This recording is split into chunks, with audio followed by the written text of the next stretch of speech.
Hello students, in our 8th science, in our previous video, we have started with first chapter that is crop production and management. ठीक है, उसमें हमने पहले crop के बारे में पढ़ा कि क्रॉप क्या होती है, उसके बाद हमने क्रॉप की टाइप्स के बारे में पढ़ा और जो नेक्स्ट टॉपिक हम डिस्कस कर रहे थे वो थे basic practices which is involve in crop production के। क्रॉप प्रोडक्शन में जो है वो कौन कौन सी जो प्रोसेसेस हैं वो इन्वॉल्व हैं।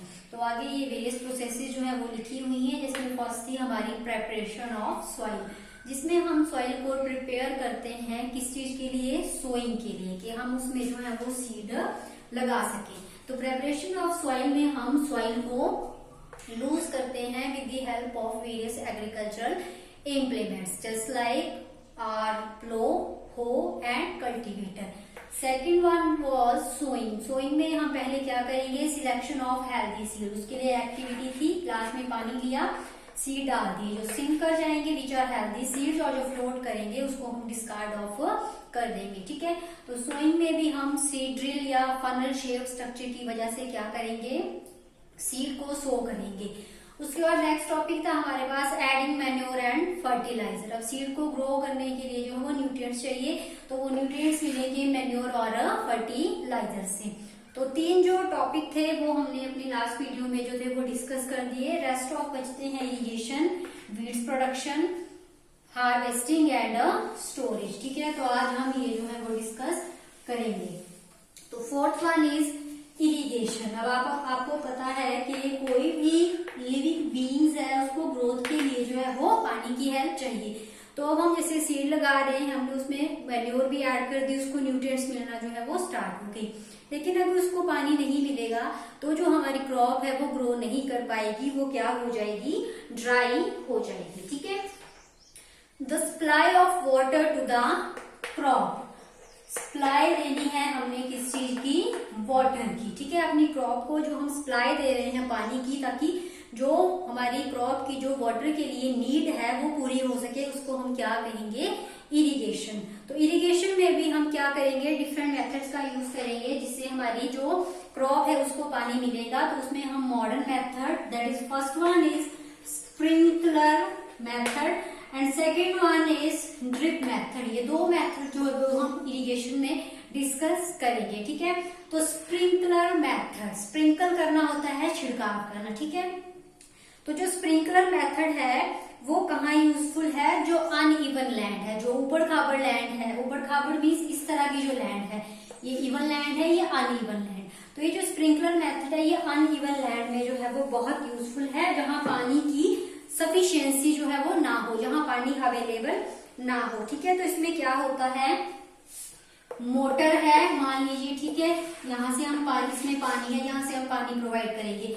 तो इसमें एक मेन पाइप जो है वो जुड़ी हुई है, इसके साथ हम परपेंडिकुलर पाइप्स जो है वो अटैच कर देंगे। ठीक है, मोटर है हमारे पास, मोटर के साथ हमने ये आ गई हमारी मेन पाइप, मेन पाइप के साथ जो है वो हमने परपेंडिकुलर पाइप्स जो है वो इस तरह से अटैच कर दी। ये है हमारी पाइप्स और इसमें लगे हुए हैं नोजल्स। ठीक है, नोजल्स हैं। अब जैसे ही यहाँ से मोटर की हेल्प लेके जो है यहाँ से पानी की सप्लाई जाएगी, ठीक है, तो इन पाइप्स में जाएगी और यहाँ से जो इसकी नोजल्स हैं इसमें से जो पानी है वो इस तरह से ऊपर की ओर जाएगा। ठीक है, जैसे ऐसा लगेगा कि वहां पे क्या हो रही है, बारिश हो रही है, तो यहाँ स्प्रिंकल करेगा पानी, छिड़काव होगा, और इसी की वजह से इसको जो है वो स्प्रिंकलर मेथड ऑफ इरिगेशन जो है वो कह रहे हैं। ठीक है, एक बार फिर से देख लेंगे। जो स्प्रिंकलर मेथड है वो अनइवन लैंड में ज्यादा यूजफुल है, जहाँ पानी की अवेलेबिलिटी जो है वो कम हो। इसमें क्या होगा, एक हमारे पास वाटर बॉडी है जहां से हम पानी प्रोवाइड कर रहे हैं, उसमें एक मोटर लगी हुई है और मोटर के साथ एक मेन पाइप है जिसके थ्रू जो है वो पानी क्रॉप को दिया जाएगा। ठीक है, यहाँ पे क्रॉप है, इसमें हम परपेंडिकुलर पाइप्स जो है वो अटैच करेंगे जिसके ऊपर नोजल्स लगे हुए हैं, और जैसे ही पानी की सप्लाई जाना स्टार्ट होगी तो यहाँ से पानी जो है वो स्प्रिंकल होता चलेगा, इन नोजल से जो पानी है वो बाहर आता जाएगा और इसी तरह से जो क्रॉप है उसको पानी मिल जाएगा। और ये जो इसको हम स्प्रिंकलर सिस्टम क्यों कह रहे हैं, क्योंकि इसमें जो पानी होगा उसकी स्प्रिंकलिंग इस तरह से होती है कि वहां पे बारिश हो रही है। ठीक है, और ये जो स्प्रिंकलर है ये कौन सी सॉइल के लिए ज्यादा अच्छी है, फॉर द सैंडी सॉइल। ठीक है, sprinkler method is used, it is very helpful in case of Sandy soil. Second one is drip system. Drip का मतलब होता है ड्रॉप बाय ड्रॉप, ठीक है। Drip system is drop by drop. इसमें से क्या होगा, पाइप्स होंगी, उसमें छोटी छोटी इस तरह से पाइप्स लगी होंगी और यहाँ से जो पानी है वो ड्रॉप बाय ड्रॉप जो है वो इसको आएगा, हमारी क्रॉप को आएगा।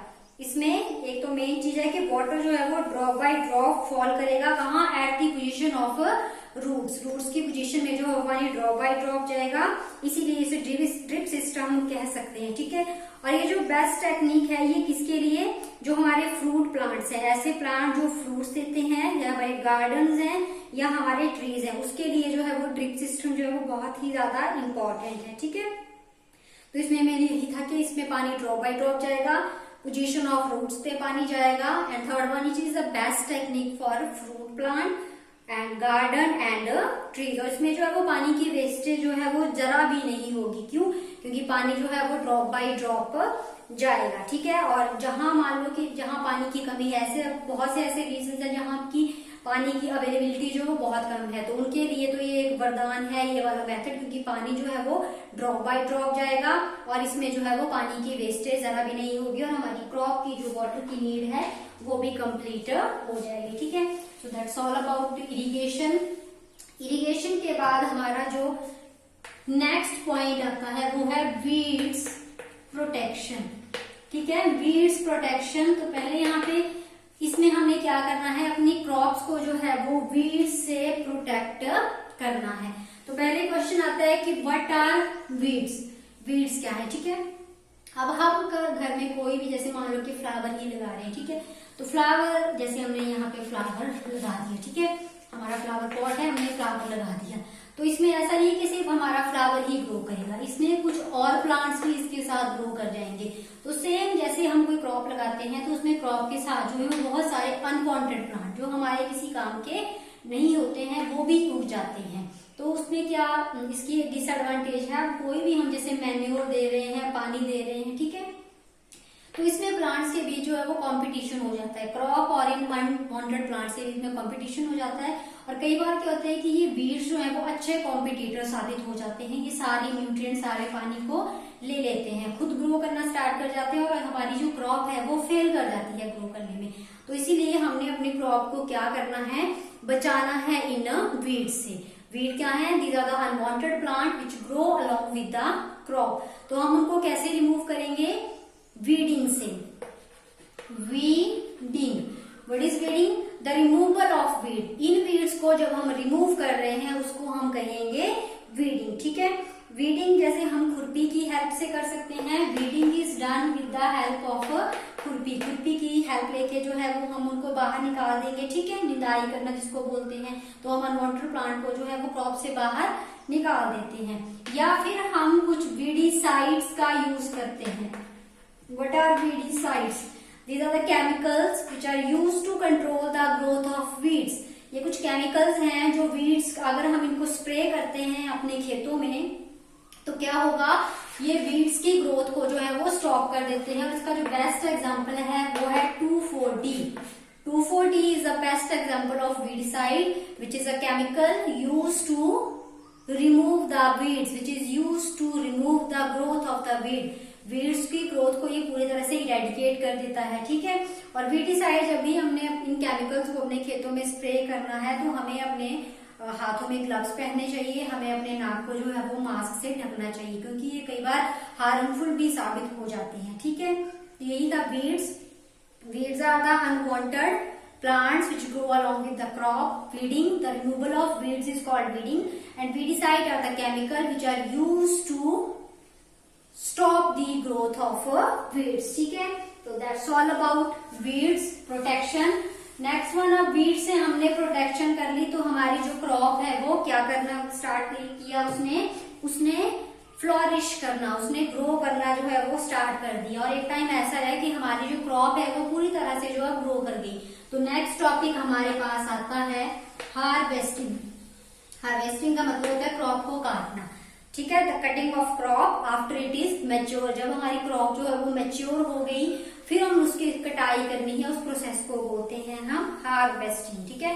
हार्वेस्टिंग में क्रॉप्स को जो है वो क्या किया जाता है, कट किया जाता है। 3 to 4 मंथ्स जो है वो हार्वेस्टिंग में लग जाते हैं।